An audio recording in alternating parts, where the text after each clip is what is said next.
Baru tadi KJ buat satu kejutan. 42 compound dikeluarkan di Johor.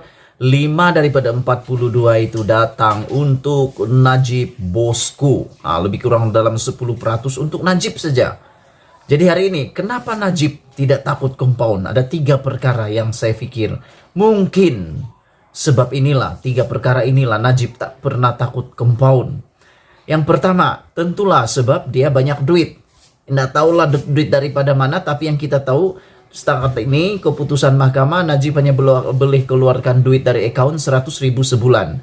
100.000 tuh banyak lah tuh. Kalau untuk orang-orang biasa macam saya itu gaji untuk 2 tahun. Tapi kalau Najib sebulan cukup lah 100.000. Nak bayar 5 compound tuh baru 5.000. Jadi apa nak takut? So itu sebab pertama Najib tak takut compound karena dia ada duit. Dan yang kedua, karena Najib nih banyak sangat dia punya pengikut.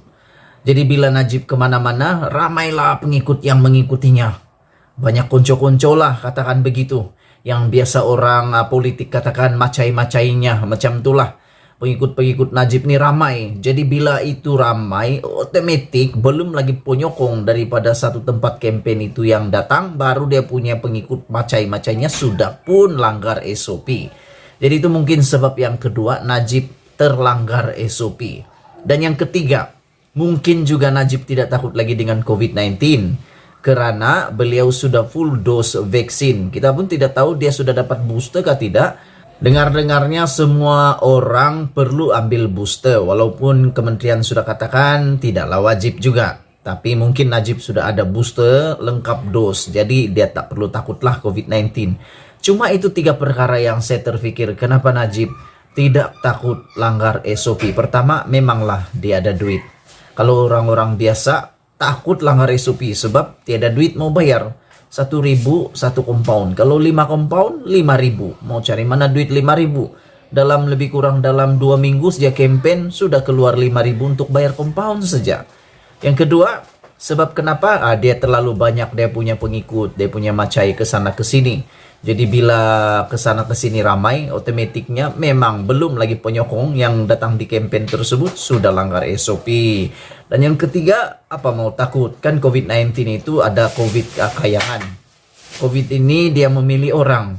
Dia tak kena pada orang-orang kayangan. Hanya orang-orang yang bukan kayangan saja COVID akan serang. Percayalah pada saya. Oke? COVID hanya menyerang orang bukan kayangan. Orang kayangan tak pernah kena COVID. Itu sebab tak takut langsung dengan COVID. Sekian dulu, ikuti terus ulasan ini. Hai, selamat petang, salam sejahtera. Terima kasih karena bersama dengan saya di Nazilin Unity Channel. Hari ini kita akan bongkar sebongkar-bongkarnya apa gelaran yang Najib dapat terkini. Dalam PRN Johor, tanpa kita ketahui, agak mengejutkan apabila Menteri Kesehatan sendiri, Khairi Jamaluddin, memecahkan rahasia Najib di PRN Johor. Manakan tidak, kita boleh memberikan gelaran terkini untuk Najib. Yaitu, gelarannya apa? Raja Compound. Kenapa?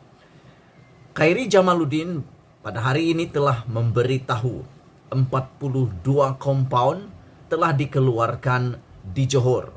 Dan sebenarnya 44, tetapi 2 telah dibatalkan karena sebab-sebab tertentu.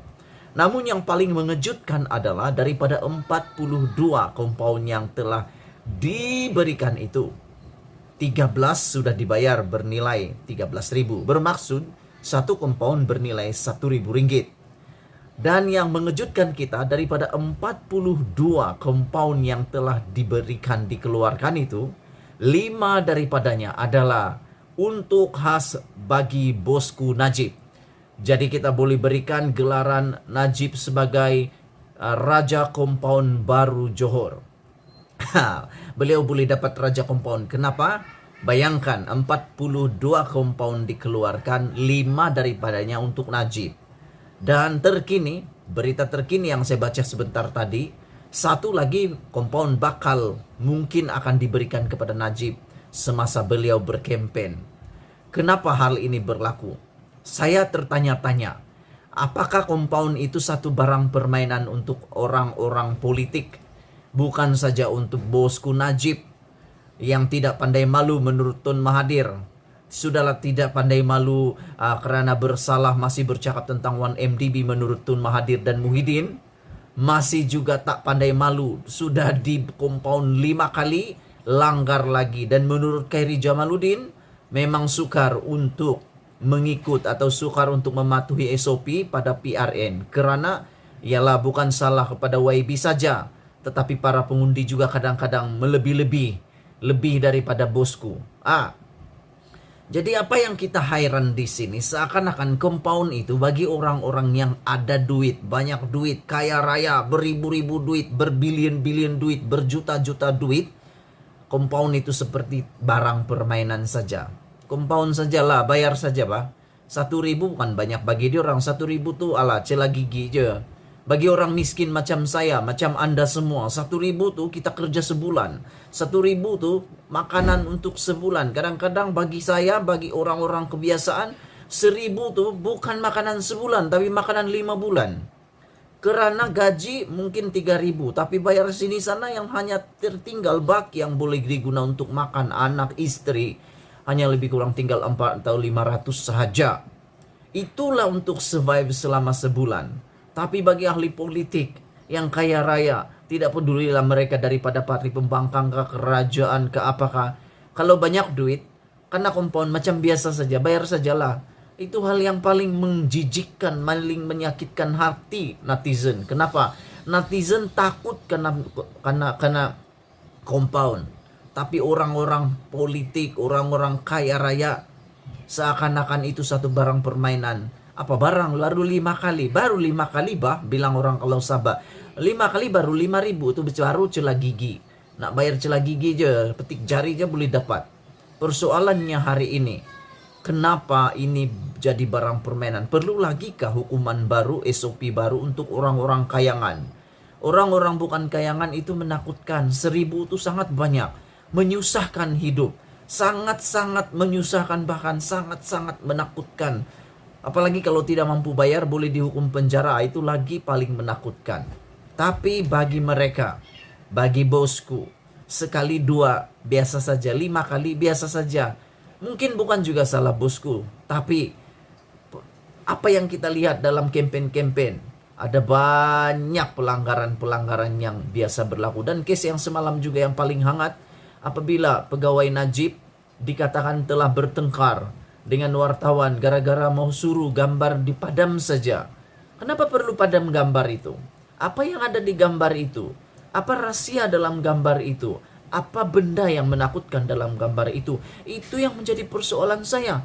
Sejak semalam sampai pagi tadi saya terfikir, kenapa gambar itu penting sangat untuk dipadam sehingga berlaku caci memaki. Bahkan dalam laporan media, pegawai itu dikatakan mengeluarkan perkataan-perkataan kesat.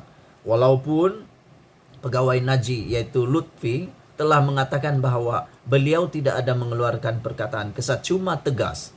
Tapi ada bukti yang mengatakan bahwa memang beliau mengatakan telah mengatakan perkataan yang kesat. Jadi sekarang persoalannya, kenapa gambar itu perlu dipadam? Janganlah padam, buat apa? Kalau tidak salah buat apa padam, kan? Kalau gambar itu gambar biasa, janganlah dipadam. Adakah ada berlaku pelanggaran besar di dalam gambar tersebut? Apa pelanggaran besar dalam gambar itu sehingga mau dipadam, sehingga hot di seluruh Malaysia? Jadi berbalik semula kepada pembayaran SOP 5 kali, 1.000 kali 5, 5.000. Macam biasa saja dalam bayar. Bagi rakyat biasa itu sesuatu yang sukar untuk dilakukan. Saudara-saudara sekalian, bercakap tentang pilihan raya nih, inilah yang paling kita takuti apabila ahli-ahli politik kesana kesini tanpa mematuhi SOP. Nanti bila sudah menular COVID-19, yang salah nanti siapa? Kamu jawab nanti. Yang salah nanti siapa? Yang salah nanti siapa? Kalau ia pun mau berpolitik dengan gairahnya, jaga-jagalah SOP bosku. Yang betul-betul mengejutkan kita apabila dalam PRN kali ini kita dapat melihat ahli-ahli politik betul-betul bersaing di sana sini. Dan kita harap pada hari esok, pada hari esok pilihan raya negeri Johor akan berjalan. 12 hari bulan. Kita sedang menunggulah. Kita mengharapkan keputusan terbaik untuk negeri Johor. Siapapun yang menang, itu saya tidak peduli.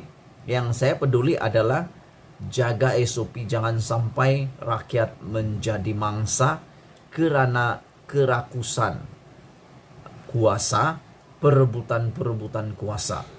Dan kalau sudah menang satu parti politik itu, jangan sampai ada lagi cakap tidak stabil.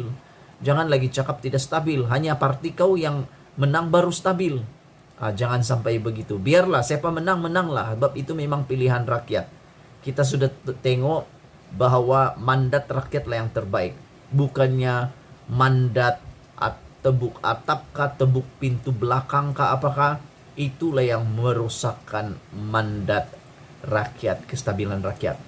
Oke? Bukan parti politik. Bukan parti politik. Tapi orang-orang politik itu yang menyebabkan ketidakstabilan dalam sebuah kerajaan dan negeri. Sekian dulu untuk perkongsian kali ini, ulasan kali ini. Jaga SOP, Malaysia kita punya, kita jaga sama-sama, cintai Malaysia. Kita jumpa lagi. Bye-bye.